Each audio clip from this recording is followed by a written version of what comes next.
Hello everyone, welcome to my channel Shilpi's cooking world. আশা করছি সবাই ভালো আছেন। আজ আমি পাকা কাঁঠালের মালপোয়া তৈরি করে আপনাদের দেখাবো। এটা খেতে কতটা টেস্টি তা আপনাদের বলে বোঝানো যাবে না। তবে এ কথা বলতে পারি যে এই মালপোয়া একবার খেলে এটার টেস্টটা সারা জীবন মুখে লেগে থাকবে আর বারবার খেতে ইচ্ছে করবে। আর এটা তৈরি করাও খুবই সহজ। আশা করছি রেসিপিটি সবার খুব ভালো লাগবে। রেসিপিটি ভালো লাগলে আমার চ্যানেলটি সাবস্ক্রাইব করে পাশে থাকা বেল আইকনটি ক্লিক করবেন। চলুন তাহলে রেসিপিটি দেখে নিই। পাকা কাঁঠালের মালপোয়া তৈরি করতে প্রথমেই আমার লাগবে পাকা কাঁঠাল।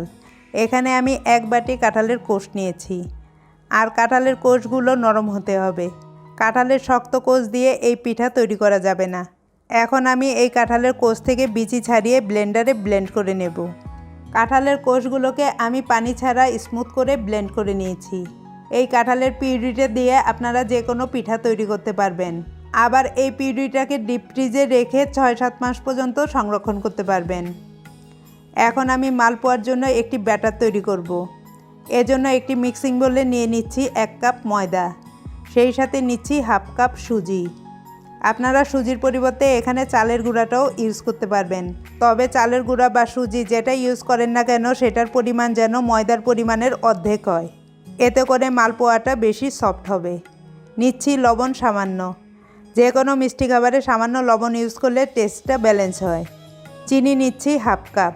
চিনির পরিমাণটা আপনারা আপনাদের টেস্ট অনুযায়ী বাড়িয়ে বা কমিয়ে নিতে পারবেন।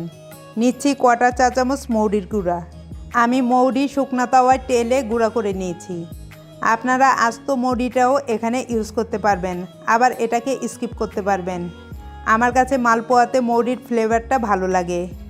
এবার আমি শুকনো উপকরণগুলো একসাথে মিক্স করে নিচ্ছি। শুকনো উপকরণগুলো মিক্স করা হলে নিচ্ছি 1 কাপ কাঁঠালের পাল্প। কোরানো নারকেল নিচ্ছি হাফ কাপ। নারকেলটা আপনারা পছন্দ না করলে বাদ দিতে পারবেন। ঘি নিচ্ছি 1 চা চামচ। এখন আমি কুসুম গরম দুধ অল্প অল্প করে অ্যাড করব আর হ্যান্ড হুইস্কের সাহায্যে ভালোভাবে মিক্স করে নেব। আপনারা দুধের পরিবর্তে এখানে পানিটাও ইউজ করতে পারবেন। তবে দুধ ইউজ করলে টেস্টটা বেশি ভালো হয়। আর দুধের পরিমাণটা আমি পরে বলে দেব। ব্যাটারটা যত ভালোভাবে ফেটানো হবে মালপোয়াগুলো তত বেশি স্মুথ হবে এবং ভালোভাবে ফুলবে।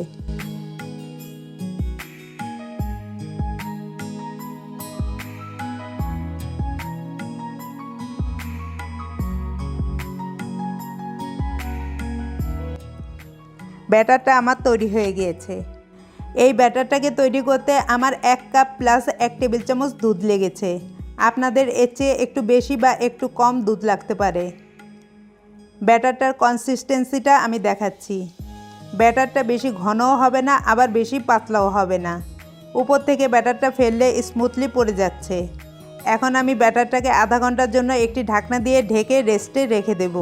এতে করে ব্যাটারটা সেট হয়ে যাবে। এখানে একটি প্যান চুলায় বসিয়ে তাতে পর্যাপ্ত পরিমাণ তেল নিয়ে তেলটাকে ভালোভাবে গরম করে নিয়েছি। এখন একটি গর্তযুক্ত হাতা দিয়ে ব্যাটারটাকে তেলে ছেড়ে দিচ্ছি।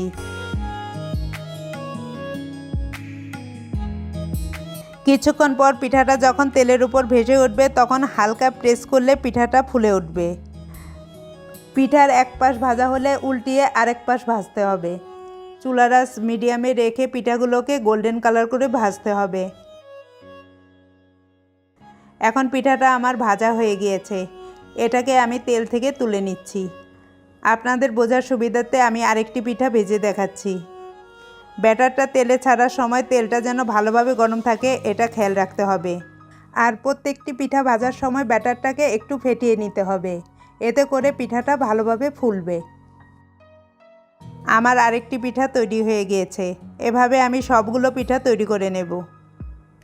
এই তো খুব সহজেই তৈরি হয়ে গেল আমার খুবই মজার পাকা কাঁঠালের মালপোয়া।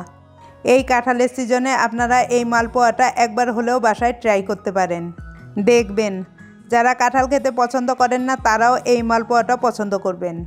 ভিডিওটি ভালো লাগলে লাইক, শেয়ার ও কমেন্ট করে সাথেই থাকবেন। আজ এ পর্যন্তই। ভালো থাকবেন এবং সবাইকে ভালো রাখবেন। বাই।